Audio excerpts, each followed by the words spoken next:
বন্ধুগণ, আমি গ্রাম বাংলা চাষি ভাই মথুরি মধু দাস। আমি আসছি আমার দিদি বাড়িতে। এখানে তাল মিছরি কীভাবে বানানো হচ্ছে এই দেখাচ্ছি। এই দেখুন, একটা মেশিনের সাহায্যে উনুন জ্বলতিছে, এর মাধ্যমে হিট যাচ্ছে এই পাশে। এইবার দেখুন মিছরি কীভাবে তৈরি হচ্ছে। এই দেখুন আমার দাদাবু, এনার মিছরি কারখানা। আমরা এই মিছরি কারখানায় এসে গেছি। এই দেখুন কত চিনির বস্তা, এই চিনির বস্তা থেকে চিনি দিয়ে তাল মিছরি তৈরি হয়। এইখানে ড্রামে দেখুন কত গুড় আছে, গুড়ের রস। আর এইগুলো দেখুন তাল গুড়ের রস। এইখানে দেখুন এইগুলো মিছরি, এই যে এইগুলো মিছরি। আর কিভাবে বানানো হয় দেখাচ্ছি। এই দেখুন এইখানে অনেকগুলো কড়া আছে। এই একটি কড়া, এই একটি কড়া, এই একটি কড়া, এই একটি কড়া, ওই একটি কড়া। এই দেখুন ওই পাশে এই পাইপের মাধ্যমে তাপ আসতিছে, তার মাধ্যমে সব মিছরি তৈরি হচ্ছে। মিছরিগুলো তালের গুড় আর চিনি দিয়ে কীভাবে ফোটানো হচ্ছে দেখুন। এইভাবে এই তালের গুড় আর চিনি দিয়ে ফোটানো হচ্ছে। এই দেখুন স্টিলে ফুটতিছে। এই প্রথম কড়া দেখুন, এই একটি কড়া দেখুন, এ পাশে একটি কড়া দেখুন দাদা বস। আচ্ছা, এ পাশে একটি কড়া দেখুন, এই তালের রস কীভাবে ফুটছে দেখুন। এইভাবে ফুটছে দেখুন, এ পাশে দেখুন সব ফুটছে। এ পাশে দেখুন, এই দেখুন দাদাবু কীভাবে কী করতে হয়। এইগুলো তোমরা কী বের করছো? এগুলো কী বের করতেছ? হ্যাঁ, এই দেখো চিনির বস্তা খুলতেছে। এই চিনির বস্তা থেকে কত চিনি বের করা হচ্ছে। এবার এর সঙ্গে তালগুড় মিশিয়ে তাল মিছরি তৈরি হচ্ছে। এই দেখুন কারখানাটিকে দেখুন, এই দেখুন বিশাল কারখানা। এখানে 6টি কড়াতে সব হচ্ছে। এই দেখুন এখানে তালগুড় দেওয়া হয়েছে, এরপরে চিনি দেওয়া হবে। এই তালগুড়গুলোকে এই দেখুন খুন্তি দিয়ে নাড়ানো হচ্ছে, আচ্ছা, এই চিনিটাকে একটু দাও, কিভাবে দিতে হয় আমি একটু দেখি। চিনি একটু দাও। আচ্ছা, অল্প কিছুটা চিনি দাও। হ্যাঁ, এমনি দেখানোর মতো অল্প। হ্যাঁ, বালতিটা দিয়ে 2-3 মুঠা করে দে দাও না। হুম, এই এই হ্যাঁ হ্যাঁ, এই দেখুন প্রতিটা কড়াতে 2 বালতি করে চিনি দেওয়া হয়। এইরকম 2 বালতি করে চিনি দেওয়া হয়, তালের গুড় দেওয়া হয়। আর এইভাবে তাল মিছরি তৈরি করা হয়। এই দেখুন, আর এ পাশে দেখুন এইগুলোতে চিনি দেওয়া হয়েছে। এইবার দেখুন কড়াই কীভাবে ফুটছে দেখুন, এইভাবে কড়াই ফুটছে দেখুন। আর এ পাশে দেখুন, হ্যাঁ, এ পাশে দেখুন কড়াই ফুটছে। আর এই কড়াটা দেখুন, এই কড়াতে রস গরম হয়ে তৈরি হয়ে গেছে, পাক হয়ে গেছে। এই দেখুন মিছরি, এই তালের রস আর চিনি দিয়ে এবারে পাক করা হয়েছে। এবার এইটা বালতিতে ঢালা হচ্ছে।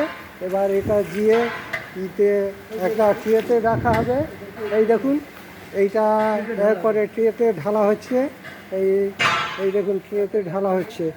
এই দেখুন সব এই যে গুড় গরম করা রস এই ট্রেতে ঢালা হচ্ছে। এবার এতে 1.5 দিন জাঁকে থাকবে, তারপরে ওগুলো রস বের করে তাল মিছরি তৈরি হবে। এই দেখুন এই সব রস নিয়ে যাচ্ছে। হ্যাঁ হ্যাঁ, এই দেখুন এই যে রসটা ঢালা হয়েছে, এই রসটা 8 দিন পরে এখান থেকে মিছরির দানা হয়ে গেলে রসটা বের করে তারপরে মিছরি রোদে শুকানো হবে। হ্যাঁ, এই দেখুন আগের যেগুলো 8 দিন আগে যেগুলো সব বানানো হয়েছিল সেগুলো, এইগুলো সব দেখুন রস বের করে সব করা হয়েছে। এই দেখুন এই তাল মিছরি দেখুন, এই তাল মিছরি এইগুলো সব রস ঝাড়ানো হচ্ছে। এবার রস ঝাড়ানোর পরে এই দেখুন রস কীভাবে ঝাড়ানো হচ্ছে। এই দেখুন 8 দিন রাখার পরে এই দেখুন রস বেরিয়ে যাচ্ছে। উপরে দানাগুলো দেখুন, এইগুলো তাল মিছরি হবে। এই তাল মিছরিগুলো এইবার দেখুন দেখুন, এই দেখুন মিছরিগুলোকে এই ঝাড়া হচ্ছে। তারপরে হ্যাঁ, এই দেখুন তাল মিছরি কীভাবে তৈরি হচ্ছে। এবারে দেখুন এইভাবে গাড়িতে এগুলো রাখা হবে। রস ঝরার পর কালকে এগুলো মেশিনে সব কাটানো হবে। দেখুন হ্যাঁ, দাদাবু একটু বলুন কীভাবে কী মিছরি তৈরি করতে হয়। এই যে তাল মিছরিটা, এটা তালগুড় এবং চিনি যে ফোটানো হচ্ছে, ট্রেতে ঢালা হলো। 8 দিন থাকলো। 8 দিন পরে এরকম রসটা ঝরানো হলো। এই রসটা ঝরে গেলে কালকে এই পানটাকে ঠুকে এই এরকম দানা ভাঙতে হবে। ভাঙার পরে কাটিং মেশিন আছে।